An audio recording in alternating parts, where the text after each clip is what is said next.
A police officer tore up the driver's license of a black woman, unaware that she was the mayor's sister. This act would ignite the city, exposing deeply rooted injustice. What happened next would stun even the most jaded observers. But let's start from the very beginning. Miranda Cartright, an elegant black woman in her early 30s, was driving away from City Hall's parking lot after a long day. She had been working on a project for a local charity and looked forward to a quiet evening. On the empty street, the sudden wail of a police siren broke the stillness. She pulled over and exhaled with relief. She knew she hadn't broken any traffic rules. Officer Thomas Riley, a middle-aged man with an arrogant expression, approached her car. "License and registration," he ordered curtly, skipping any form of greeting. Miranda handed over her documents calmly, striving to avoid escalating the situation. "What's the problem, officer? I haven't violated any rules," she said evenly. Riley glanced briefly at her license, his lips twisting into a disdainful smirk. "Haven't you? You drive too well for someone like you," he said, with a barely concealed insinuation. "Are these even real?" Miranda tensed but maintained her composure. "If you doubt their authenticity, you can verify them in your system." "The system?" Riley chuckled. "Why bother?" Without warning, he tore her driver's license in half and tossed the pieces onto the ground. "There. Without a license, you won't be driving anywhere now." Shocked, Miranda stared at the fragments scattered on the asphalt. "That's illegal," she said firmly. Riley leaned closer to her open window, his face cold and smug. "The law? That's me. File a complaint if you dare." Silently, Miranda started recording on her phone as Riley continued his tirade. "Now move along, or I'll take you down to the station," he added, motioning her to leave. Miranda pulled into a parking space nearby and immediately called her brother, Mayor Carl Cartwright. "Carl, I need your help," she said, her voice steady though her hands were trembling. Meanwhile, Riley, satisfied with his actions, returned to his patrol car and drove off, completely unaware that his behavior had been recorded and would soon become a public scandal. Shortly after the incident, Miranda uploaded the video of her encounter with Officer Riley to social media with a succinct caption. "This is what abuse of power looks like in the 21st century. How much longer will it continue?" The recording quickly gained traction, sparking an avalanche of comments and outrage. Users shared the video, tagging local media outlets and activists. By the second day, the incident had reached the city administration. Mayor Carl Cartwright first learned about it from social media when the video had already gone viral. Concerned, he called his sister. "Are you okay?" he asked, his voice filled with worry. "I'm fine," Miranda replied, though tension seeped into her tone. "But I can't stay silent. This isn't just about me. It's about everyone who faces this daily." Carl agreed. He immediately ordered an internal review of Officer Riley's actions and contacted the police chief, demanding explanations. Meanwhile, Riley, still oblivious to the brewing storm, carried on at work, boasting about his heroic behavior to his colleagues. "That thing with the license just proves you've got to keep everything under control," he said with a laugh. But the atmosphere at the station began to shift.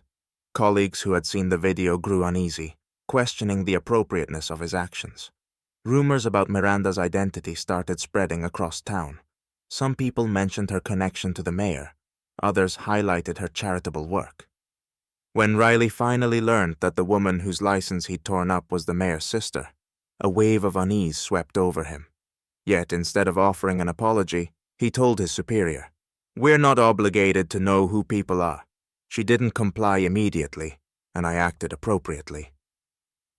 While Riley remained defiant, the residents of Silver Creek were anything but passive. Citizens began gathering outside City Hall, demanding justice. Protesters held signs reading, "We want safety, not bias," and "End police abuse." The next day, Carl made a public statement to the press. "We will not allow this city to become a symbol of injustice. This incident will be thoroughly investigated, and those responsible will face consequences." His words garnered widespread support, but also heightened the pressure on the police department. Riley, feeling the situation spiraling out of control, began to consider how to salvage his reputation. By the third day, Riley found himself at the center of a public scandal. The video of his actions dominated local news channels, and reporters began asking the police chief pointed questions. Riley clung to the hope that the uproar would die down, repeatedly insisting, "It's just a mistake. They're blowing it out of proportion." But the protests outside City Hall swelled. Hundreds of citizens gathered in the square, demanding accountability. Youth activists popularized the hashtag #Justice for Miranda, which quickly became a nationwide trend. The tension in Silver Creek was palpable. Even workplaces and schools buzzed with debates about the incident. At the police station, the chief summoned Riley for a private meeting. "Thomas," he began sternly, "we need to resolve this immediately. The city is on the brink." "I was just doing my job," Riley retorted dismissively. "She was acting suspicious." "Suspicious?" The chief's tone hardened. "That doesn't justify tearing up someone's documents and humiliating them, especially when she's the mayor's sister." Riley frowned, realizing how serious the situation had become. "So what now? Are you going to fire me just to calm everyone down?" "Maybe," the chief replied coldly. "Or worse. The public wants your head." Meanwhile, Miranda continued her fight. In her first interview with a local newspaper, she stated, "This isn't about personal resentment, it's a systemic problem. Today it happened to me. Tomorrow it could happen to someone else." Her words resonated, fueling the protests even further. Cartright convened an emergency meeting with city council members, where they discussed police reforms. "We won't just punish the guilty party," Carl declared. "We'll change the rules to ensure this never happens again." That same day, Riley received an unexpected message from a colleague. "Check the news, Tom." The text included a link to another video. The new footage, leaked from a surveillance camera, showed Riley humiliating another black man, threatening him with arrest without clear cause. The video went viral almost instantly. Even his colleagues, who had remained silent before, began distancing themselves. Amid the mounting scandal, protests intensified. Activists chanted, "The police should protect, not humiliate." For the first time, Riley felt his world crumbling. He began to wonder if this wasn't just a misunderstanding, but the consequence of his own behavior. Yet, despite his growing doubts, he still couldn't bring himself to apologize or take responsibility. The crowd outside the police station continued to swell. People chanted, "Justice now! End police brutality!" Mayor Cartright recognized the urgency of the crisis. He convened an emergency city council meeting, inviting representatives of civil society and Police Chief Lewis. "We need to show the people that their voices are being heard," Carl declared. "If we fail to act, this will be a disaster for the entire administration." At the meeting, it was decided that Officer Riley would be temporarily suspended pending an investigation. However, Carl insisted that Riley publicly apologize to both Miranda and the city the following morning. Meanwhile, Riley sat at home, grappling with his next move. Journalists hounded him for comments, colleagues avoided him, and his name had become a symbol of everything wrong with the system on social media. When Police Chief Lewis called to demand that Riley apologize publicly, he initially refused. "I won't humiliate myself in front of a mob." "Then you'll lose everything," Lewis replied coldly. The public apology.